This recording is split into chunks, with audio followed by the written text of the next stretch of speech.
guys, it's Courtney from the Carolina Farmhouse, and if you're new to my channel, welcome. I'm glad you're here. If this is one of my first videos that you are watching, I'm glad you found my channel. And our journey of being on the GAPS diet for the past 10 months has been life-changing, and I hope if you are where I was at in January, where I couldn't get out of the bed, I had so much body ache, so much fatigue, I just felt overwhelmed with how bad my health was. If you're at that point right now and you're searching for different diets that can help heal your gut and help your health issues, and you found these videos, I encourage you to go back and look at my first update and look at the difference, not just in my appearance, but in how I feel, and let it be an encouragement to you that this can be you. I thought that I was going to have to live with chronic inflammation and fatigue for the rest of my life, and I was terrified of starting the GAPS diet because it was so intense and you cut out so many food groups that I was used to cooking with, eating, that it felt really overwhelming and daunting. But I had friends who had done it or had heard of people who had done it, and I took the leap, and we've done it as a family. We're a family of 6. I have 4 kids, and my husband did it, and we all had different reasons for doing the GAPS diet. My husband struggled with his weight. He didn't have as much inflammation and things as I did. But my older daughter had a dairy allergy. My younger daughter was starting to get rashes whenever she ate dairy or strawberries.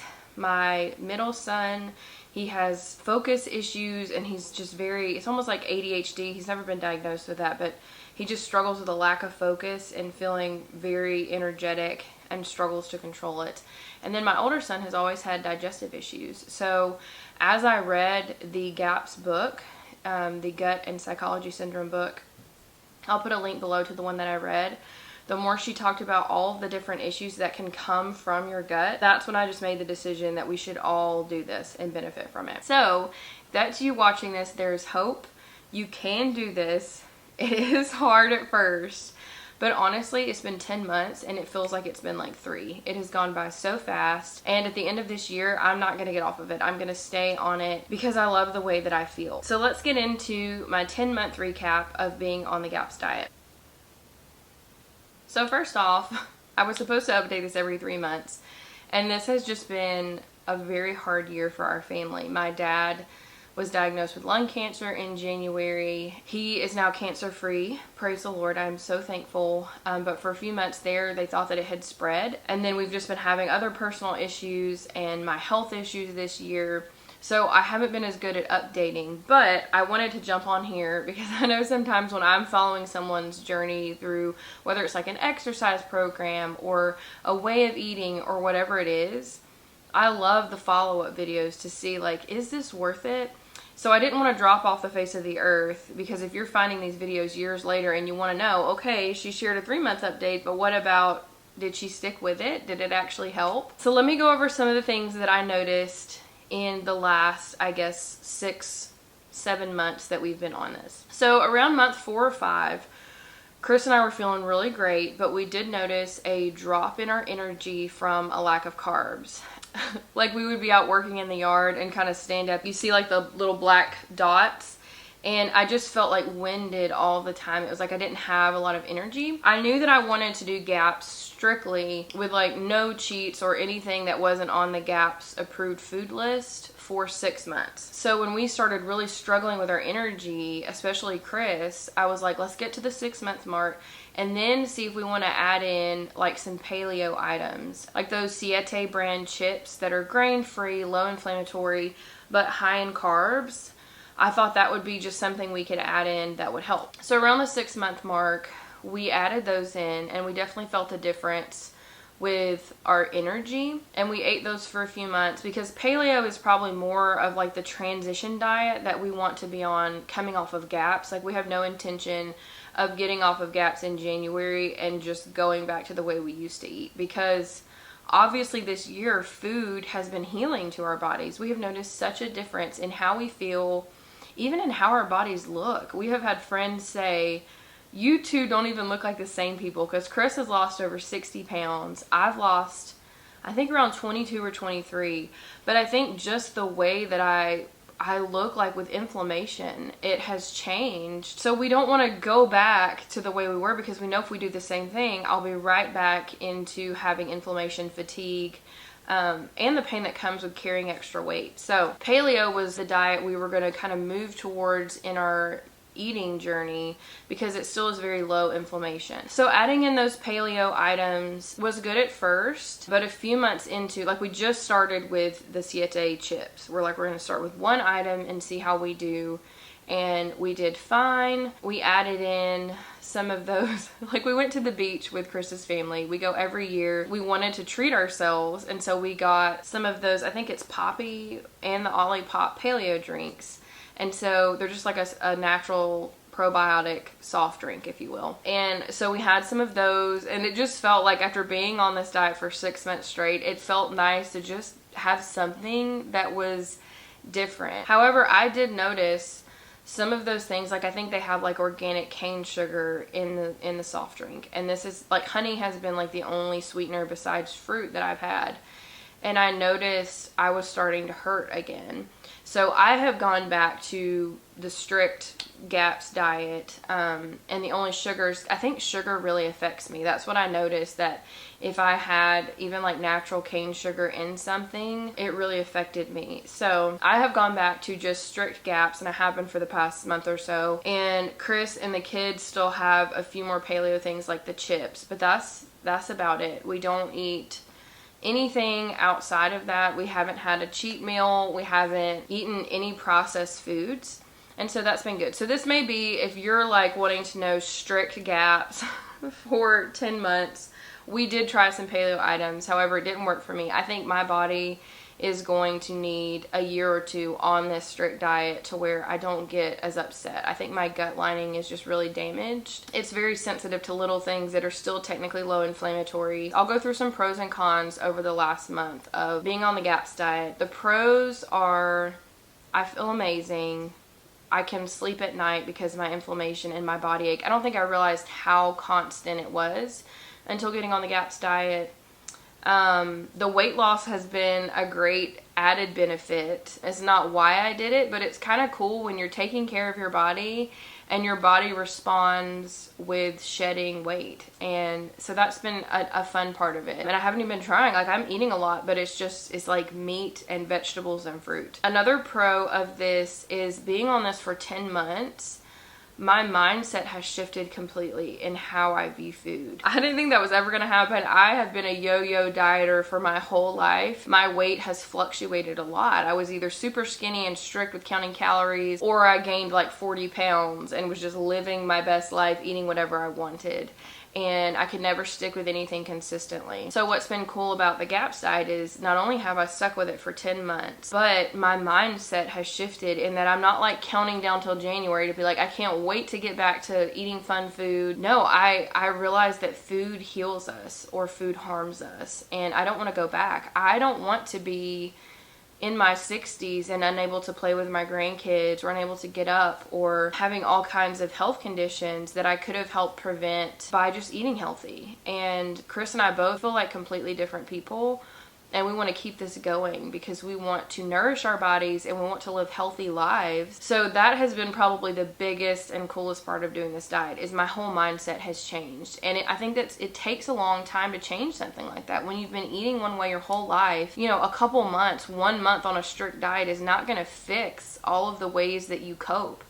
Like I was saying earlier, I've gone through some really traumatic things this year, and normally I would have abandoned a diet in half a second. I would have been like, my dad could die of cancer, I don't care. However, I was like, I cannot give up. When I would go to the hospital for his surgeries to remove the tumors, I packed an ice chest and had it in my car, and I would eat out of it because I was like, what my mom needs right now as my dad's walking through cancer is for me to be in a capable place to be there for them. I couldn't be laid up in the bed, unable to function, because I let my emotions decide how I was going to take care of my body.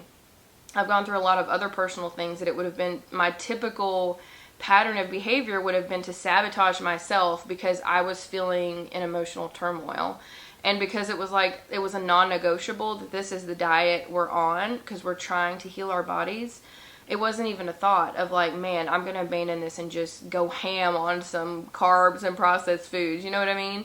So that has been really cool to see the shift in myself over a 10-month period, that I'm not abandoning it just because I'm sad. I'm not abandoning it just because I'm stressed, because the purpose of this is not to lose weight so that I feel good about myself. The purpose of this diet is to heal my gut so that all of my health problems that are coming from that go away. Let's get into the cons now. I would say the number one con is how expensive the diet is. I thought initially when we stopped eating out that we would save so much money. But having 6 people and 4 growing children eating completely organic, completely natural, all of these items from scratch in large amounts, the amount of food these children eat is crazy. It's expensive, and especially like inflation hit us like a freight train as we started this diet. The expense of it has been very hard on our budget. We both have just had to say, is our health worth it? Like, I think in American culture, we view our food and grocery budget as trying to get it the lowest possible. That's the goal, is what's the least amount of money we can spend on food. But it's not serving us well because we're all sick, we're all overweight, we're all struggling to have any energy. What if we shifted our mindset and instead, like, food is the most important thing. We should be spending money on high quality food. And if that means saying no to other things so that we have health, that's worth so much. And I know that everybody's going to be different about that. But for us, I think after me losing good health this past year, you can't put a price tag on that, and you're going to pay one way or another. You're going to pay with surgeries and medication and things like that if you're sick, and I would rather buy organic farm-raised chicken than have to go through all of that. So it is expensive, it is a lot, especially when you're doing it as a family. The other con is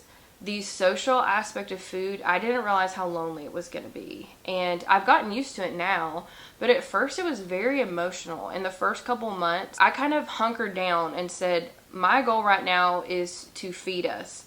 And I was in the kitchen constantly cooking, and it was an adjustment. And so we didn't go to activities that would, my kids cried one time leaving homeschool co-op because everybody was having ice cream and they felt so sad about it. And food is a very emotional, community-based thing. I never realized how much food is a part of hanging out with people. So when that's taken away, it can feel kind of depressing and kind of lonely. So we stayed home a lot in the first couple months because I was like, we're not going to be tempted to get off of this, and I don't want my kids to be sad and feel like they're missing out. And now we're in more situations where, like, they go to church on Wednesday nights. They had pizza and Chick-fil-A for the first night, and my kids were like, we just had a banana and an apple. They had those there. Like, they're kind of sad, but it's not like this huge, like, they're crying when they come home. They just know. They're like, we can't have that. I made them, like, the little Frosties that we can have on this diet when they came back. I was like, you deserve a treat. That was really hard.